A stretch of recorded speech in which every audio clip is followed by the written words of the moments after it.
Rusia Kieveană, primul mare stat slav, a apărut în secolul al IX-lea ca un centru comercial pe rutele comerciale care leagă Europa de Bizanț, gloriosul imperiu musulman Abbasaid, condus de la Bagdad și statul Hazar de lângă Volga de jos și nordul Caucazului.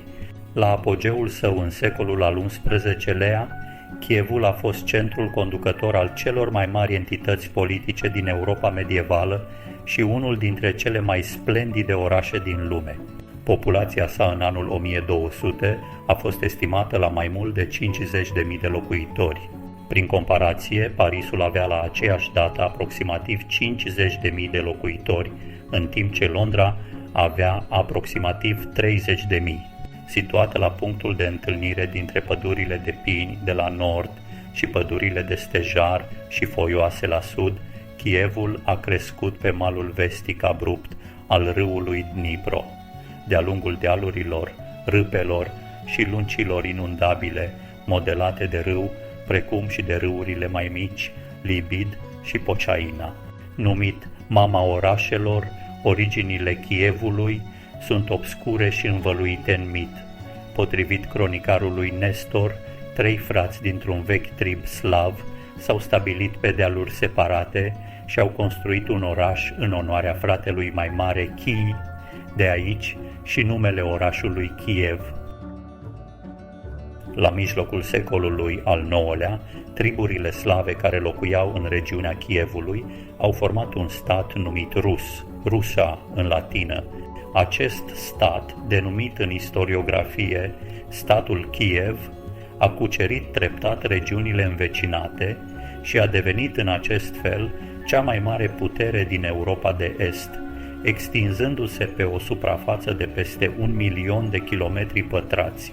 Istoricii ucraineni și ruși subliniază în acest sens că numele rus se referea până în secolele al XII-lea și al XIII-lea la teritoriul din jurul Kievului sau, mai precis, la zona care cuprinde orașul Pereiaslav, Kiev și Cernigov.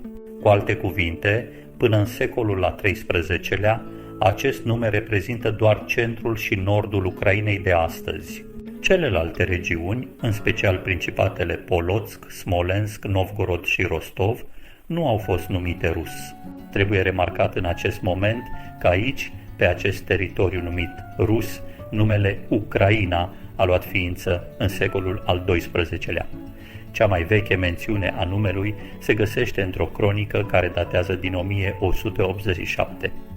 Acest fapt a permis termenului istoricilor ucrainieni, deschis cu Hroușevski, să folosească Rus, Ucraina, atunci când se referă la respectiva perioadă. Noul nume al țării a fost folosit din ce în ce mai mult în secolele următoare, în așa numitele perioade cazace, din secolele al XVI-lea și al XVII-lea. Numele de Ucraina s-a generalizat și în mod natural a fost folosit de cartografi.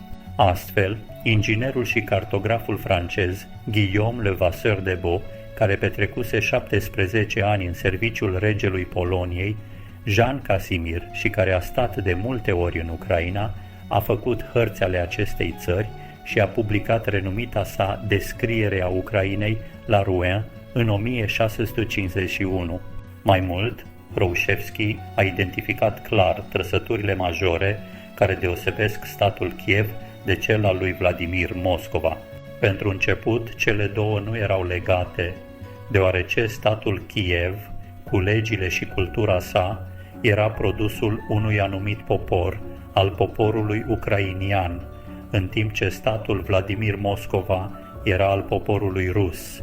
Această introducere are rolul de a evita ambiguitățile atunci când se analizează acest subiect. Rusia Kieveană sau Rutenia Kieveană a fost cel mai timpuriu stat al slavilor estici, existând între secolele 9 și 13. Acesta s-a format în jurul orașului Kiev, fondator fiind vikingul Oleg, conducătorul Novgorodului în 879, care a pus mâna pe așezările Smolensk și Kiev în 882, ultima devenind capitala Rusiei, Kievene. Națiunile moderne din Ucraina, Belarus și Rusia pretind că sunt succesoare ale Rusiei chievene din Evul Mediu.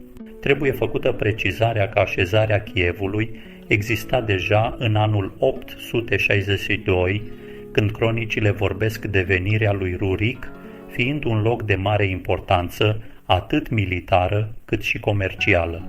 Arheologii au descoperit în zona Chievului așezări din Paleolitic, iar în zona Chertomlic au găsit așezări ale sfârșitului secolului al IV-lea, dar și o amforă din argint cu o reprezentare a sciților îmblânzind cai sălbatici.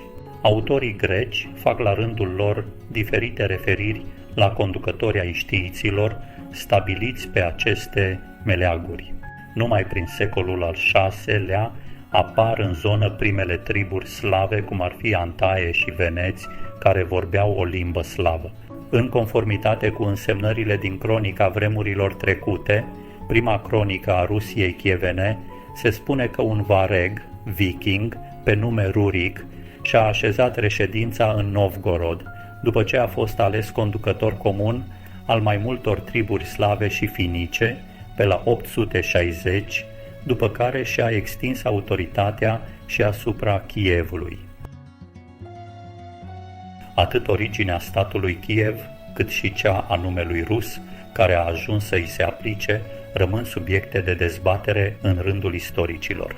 Cea mai veche mențiune despre Ruric este conținută în cronica primară, atribuită în mod tradițional lui Nestor, de pe la 1113, care afirmă că triburile slave de est și finice, în anii 860, i-au alungat pe varangi înapoi dincolo de mare, au refuzat să le plătească tribut și au pornit să guverneze singuri. Ulterior, triburile au început să se lupte între ele și au decis să invite pe varangii, conduși de Ruric, să restabilească ordinea. Ruric a venit împreună cu frații săi mai mici Sineus și Truvor și cu un grup numeros. Potrivit cronicii, Ruric a fost unul din membrii tribului rus, un trib vărăngian. Majoritatea istoricilor cred că rus erau de origine scandinavă, mai precis din ceea ce este în prezent coasta de est a Suediei în jurul secolului al VIII-lea. Conform teoriei predominante, numele rus este derivat dintr-un termen nordic vechi folosit pentru bărbații care vâslesc și provine dintr-un nume mai vechi din zona de coastă suedeză, Roslagen.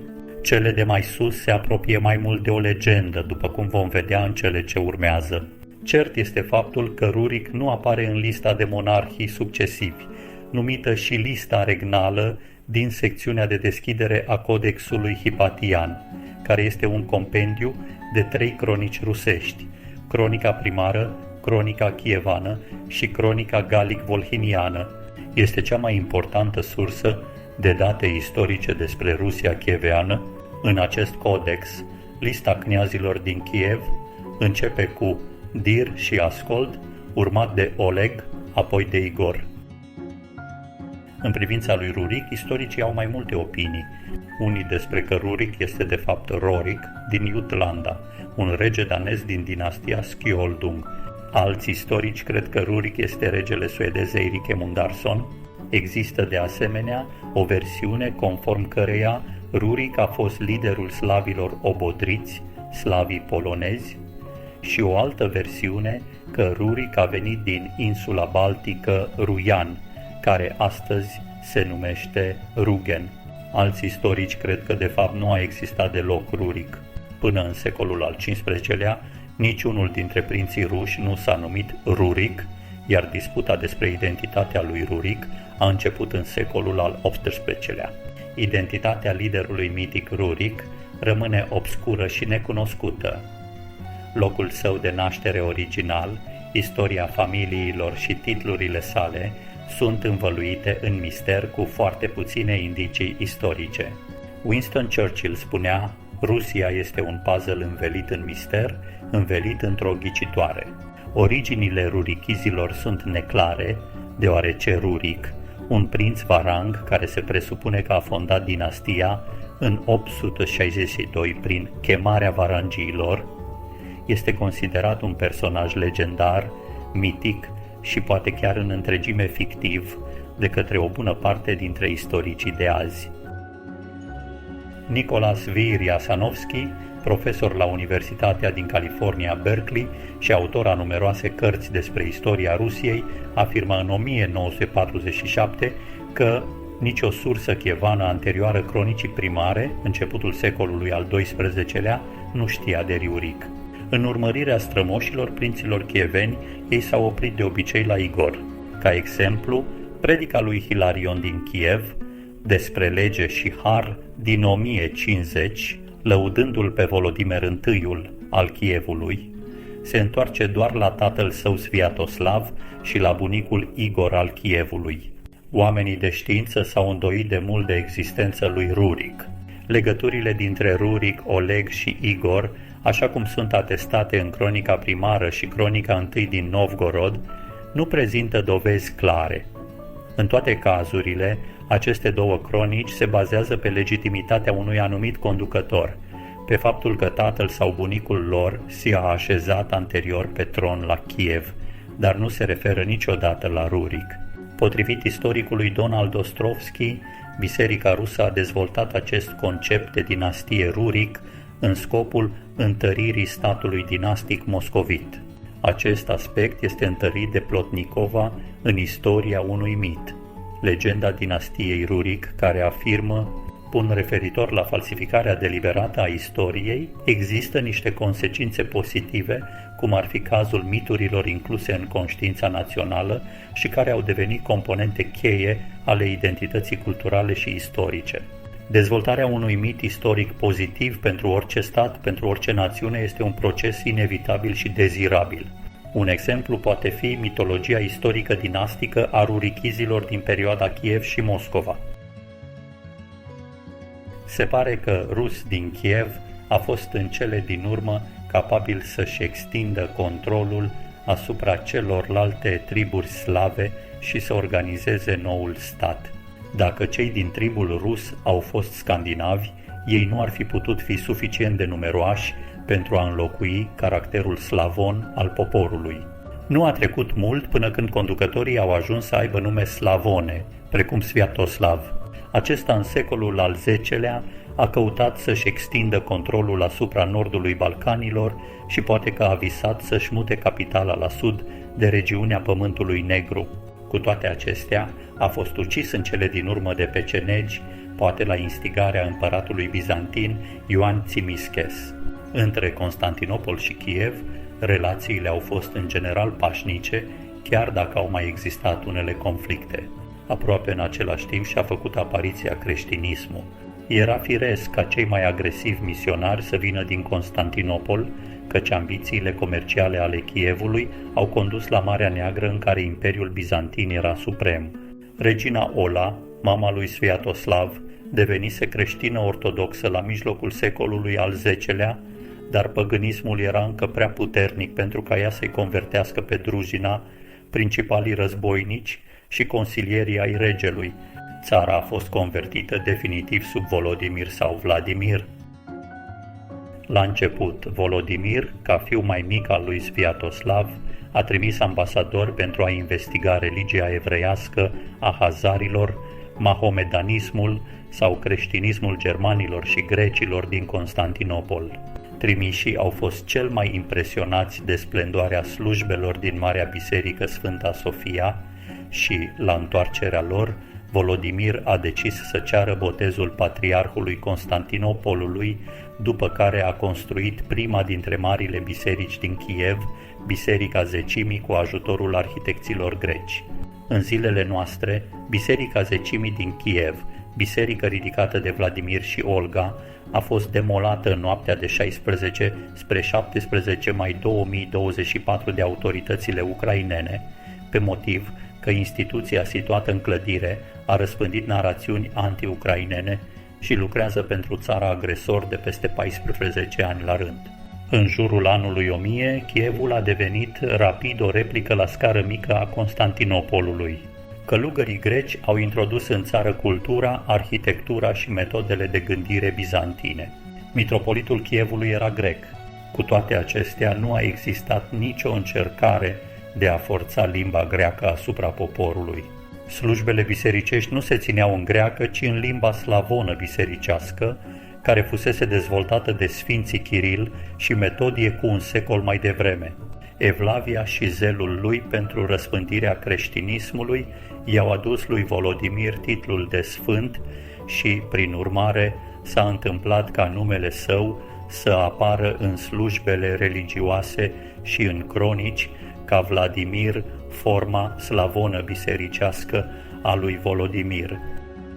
Din momentul convertirii lui Volodimir la creștinism și a apariției limbii slavone bisericești, întunericul adânc care acoperea istoria Kievului și Rusiei începe să dispară.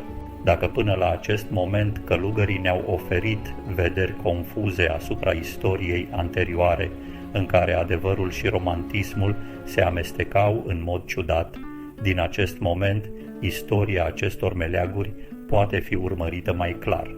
În acest moment, Constantinopolul era centrul civilizat al lumii creștine și Kievul a devenit curând unul dintre cei mai aleși copii spirituali și intelectuali ai săi. Conducătorii Kievului și clasele superioare ale populației au fost la un nivel cultural mult mai înalt decât majoritatea conducătorilor Europei de vest. Ideea conform căreia Kievul și Rusia erau înapoiați pentru acea vreme poate fi cu greu menținută. Kievul și conducătorii săi au ocupat un loc onorant în toată Europa. Membrii familiei regale s-au căsătorit în familia împăraților din Constantinopol. Alți membri au făcut alianțe matrimoniale cu familia regală a Angliei, cu regii Franței, cu Polonia și Ungaria.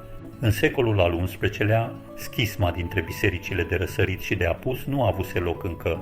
Marii prinți ai Kievului erau incomparabil mai bogați decât mulți dintre conducătorii Occidentului. Aveau legătură directă cu Constantinopolul, cea mai mare dintre piețele creștine, și puteau de asemenea să facă comerț cu țările răsăritene. Conducătorii și clasele superioare au imitat cât au putut de bine luxul și splendoarea Constantinopolului și a împăraților bizantini.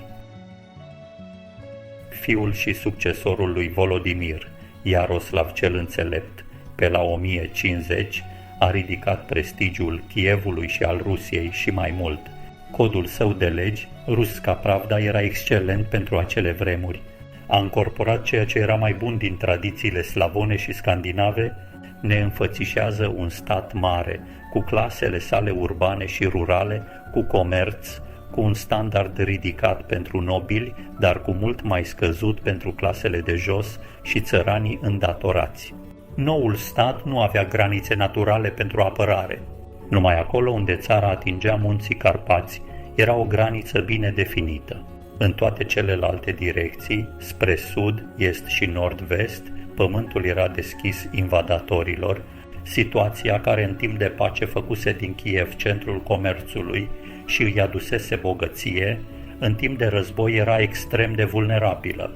Numai în nord-est, acolo unde marile păduri adăposteau popoarele finice primitive încă neatinse de cultură și creștinism, nu pândea niciun pericol. În toate celelalte zone, prinții trebuiau să fie continuu în gardă.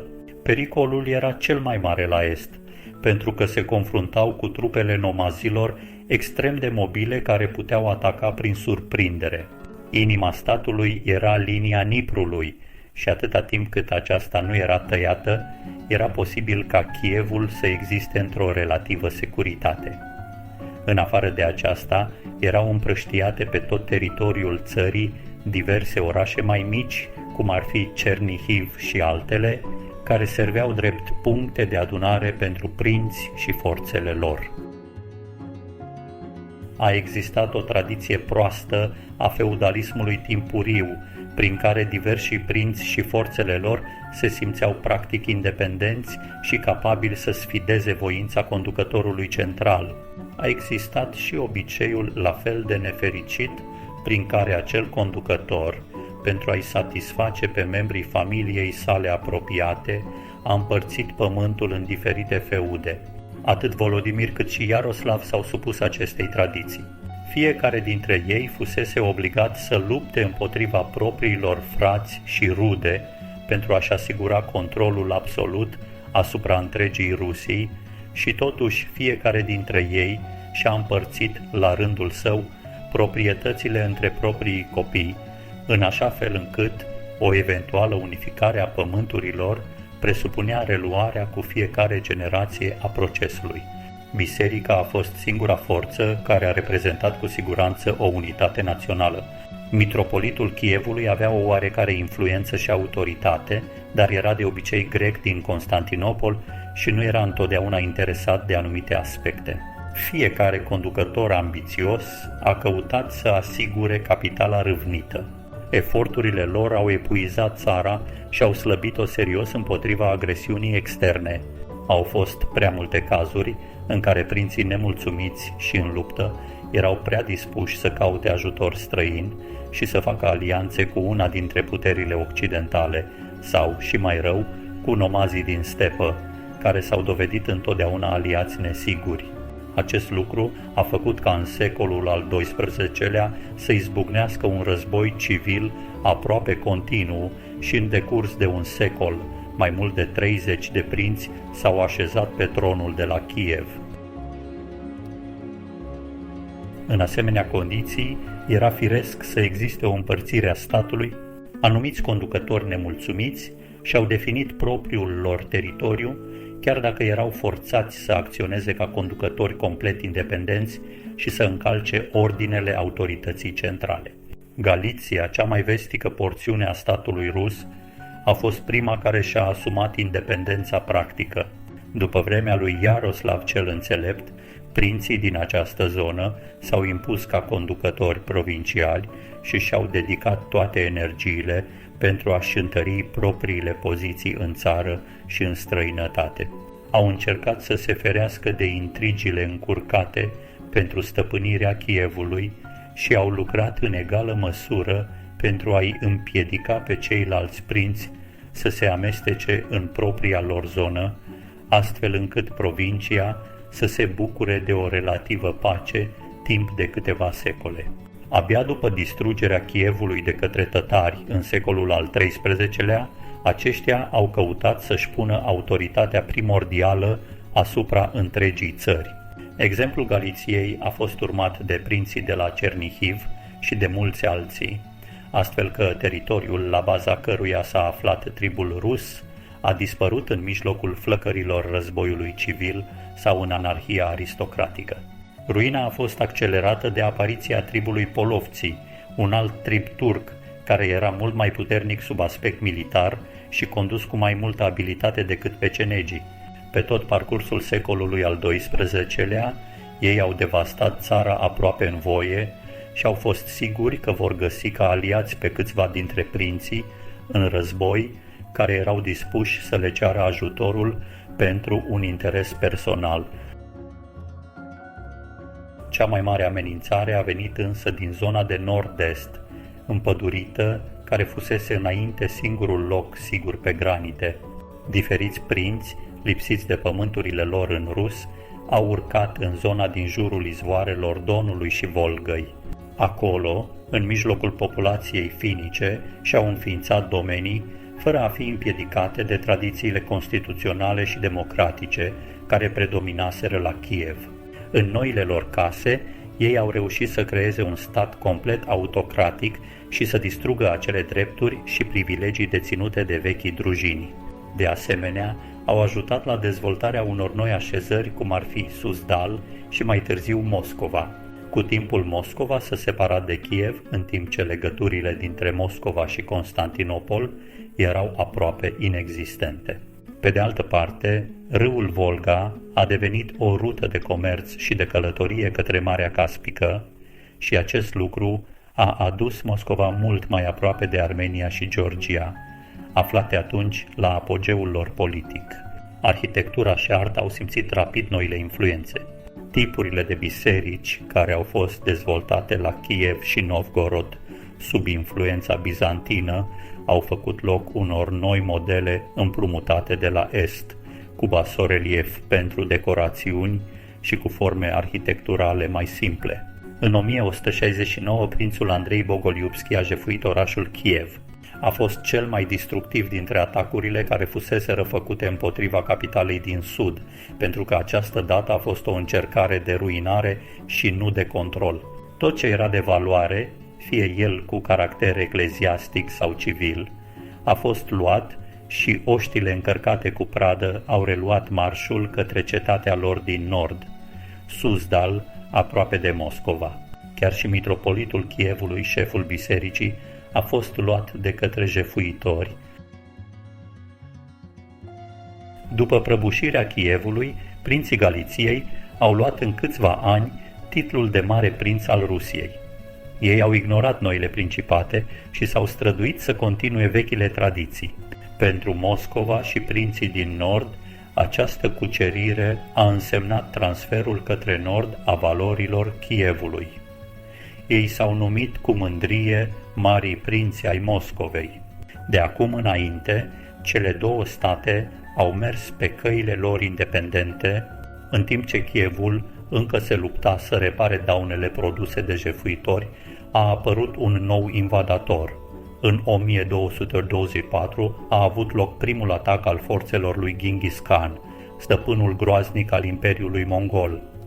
El a învins prinții combinați la o bătălie pe râul Kalka, după care s-au retras. S-au întors în 1240 sub Han Batu și de data aceasta mongolii și tătarii au hotărât să rămână. Au jefuit și au ars Cernihivul, au capturat Kievul și au pus capăt vechiului stat medieval. Totul a fost transformat în pământ pustiu. În același timp, prinții de la Suzdal și Moscova au acceptat să se supună mongolilor. Astfel că timp de 2 secole Moscova a făcut parte din Imperiul Mongol și mai târziu din Hoarda de Aur, cu capitala la Sarai, lângă Kazan, pe râul Volga. Moscova s-a asiaticizat rapid, prinții ei s-au căsătorit cu fete mongole și tot ce rămăsese din vechile tradiții a fost înghițit în noua ordine. Analizăm mai în amănunt perioada ce a urmat invaziei tătare. Masacrele tătarilor au depopulat parțial regiunea și au creat o teroare care a dus la fuga unui număr mare de oameni spre vest în Galiția și teritoriul polonez. Există diferențe de opinie cu privire la cât de mare a fost depopularea, totuși ea a fost severă, deși poate nu completă. Exodul din Rusia chieveană a luat 2 direcții diferite și a curs în 2 fluxuri diferite. Dintre aceste pârăie, unul tindea spre vest, spre regiunea Bugului de Vest, porțiunile superioare ale Nistrului și Vistulei și districtele interioare ale Galiției și Poloniei.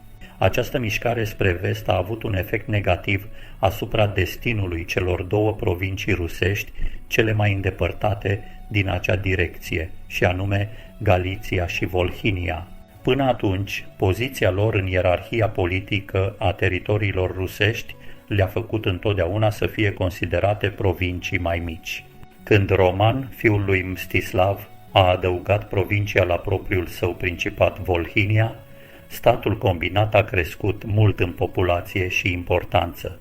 Roman a fost fiul lui Mstislav al II-lea al Kievului și a Kneaginei Agnes, fiica lui Boleslav al III-lea, duce al Poloniei. În perioada 1168 și 1170 el a domnit în Veliki Novgorod.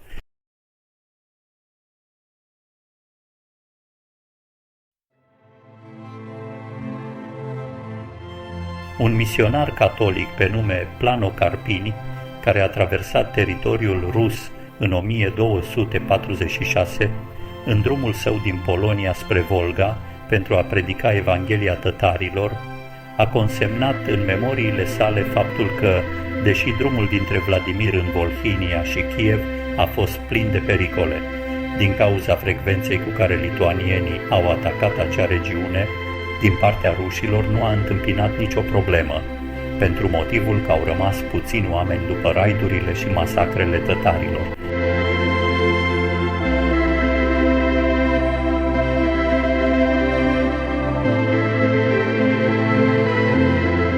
De-a lungul întregii sale călătorii prin vechile provincii Kiev și Periaslav, a văzut nenumărate oase și cranii întinse pe marginea drumului sau împrăștiate pe câmpurile învecinate.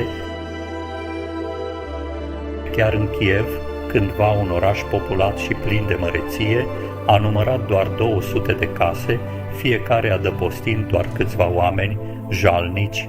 În următoarele 2 sau 3 secole, Kievul a trecut prin alte vicisitudini. Abia și-a revenit după atacurile tătare, când în 1299 a fost devastat din nou de unele dintre bandele de poloveți, pecenegi și turci.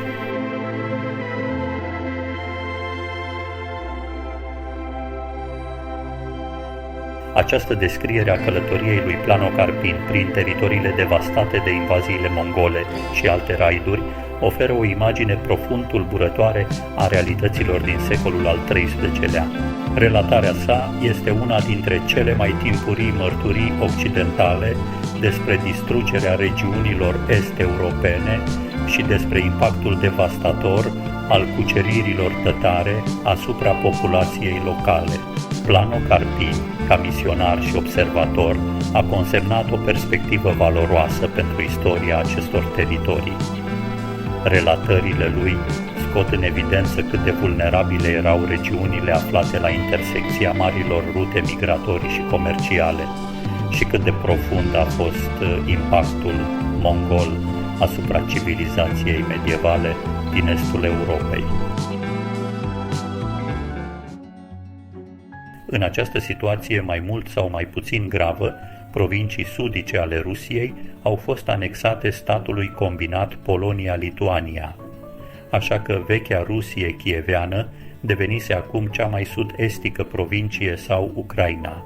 Odată cu secolul XV a început o nouă colonizare a regiunii Niprului Mijlociu, la care au contribuit în special 2 circumstanțe: faptul că stepele din sud deveneau mai puțin periculoase din cauza împrăștierii Hoardei de Aur și a ascensiunii Rusiei moscovite și, 2, faptului că Imperiul polonez începe să-și desființeze vechiul sistem de proprietate țărănească prin renunțarea la rentă. Acești 2 factori s-au combinat pentru a declanșa un exod din Galiția și provinciile centrale ale Poloniei spre cele mai estice granițe ale Imperiului polonez, adică spre regiunea Niprului și vechea Rusie chieveană. Sunt scriitori polonezi din secolul XVI care vorbesc de mișcarea surprinzător de rapidă a coloniștilor spre Nipru, Nistru și Bugul de Est, deplângând depopularea provinciilor centrale ale Poloniei. Luând în considerare toate acestea, nu există nicio îndoială că cea mai mare parte a coloniștilor care au luat parte la recolonizarea Rusiei de Sud erau de origine pur rusă. De fapt, erau descendenții acelor ruși care fugiseră spre vest de Nipru în secolele 12 și 13 și care, deși locuiau de atunci alături de o populație poloneză și lituaniană, și-au păstrat, de-a lungul celor 2 sau 3 secole care au urmat, naționalitatea intactă.